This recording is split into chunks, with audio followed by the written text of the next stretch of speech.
मौलाना मुजीबुर रहमान जा बयान ॿुधण जे लाइ मौलाना साहब जो यूट्यूब चैनल ज़रूर सब्सक्राइब कंदा। साईं बाज़ माण्हू शादियुनि जे मौक़े ते ख़ुशी जी बिना ते फायरिंग वग़ैरह कंदा आहिनि, उहो अमल कीअं आहे? शैतानी अमल आहे साईं, शैतानी, इहो शैतानी अमल आहे।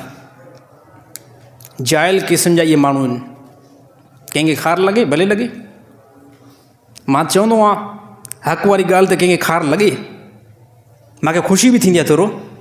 हक़ वारी ॻाल्हि ते कंहिंखे खार लॻे न, मां ॾाढो इंतिहाई ख़ुशि थींदो आहियां।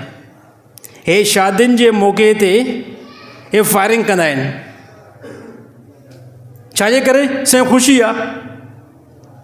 सही छा आहे? साईं ख़ुशी आहे। तव्हां मुला रुगो फतवा जे पोयां। मां चवां थो थोरो सब्र कयो।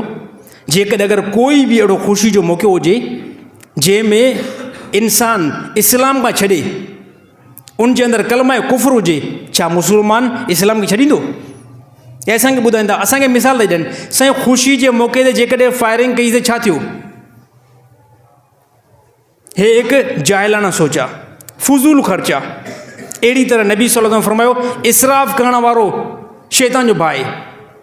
हे इसराफ़ कंहिं क़िस्म जो कोई जेको आहे हिन जे अंदरि भलाई न आहे, इन जे अंदरि नुक़सान ज़्यादा थिया आहिनि। अलाए केतिरनि जॻहनि तां मूंखे ख़बर पहुती, अलाए केतिरनि जॻहनि तां शादी जे मौक़े ते फायरिंग थी, बंदो मार्केट खां उॾी वियो, गोली लॻी पई ॿिए कंहिंजी खोपड़ी जे अंदरि। ॾिसो शैतानी कम जो इहो जेको रिज़ल्ट आहे, ऐं अॻिले खे बि परेशान।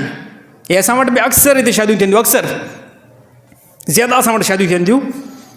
उन शादियुनि जे अंदरि इहो ई कमु आहे, फायरिंग।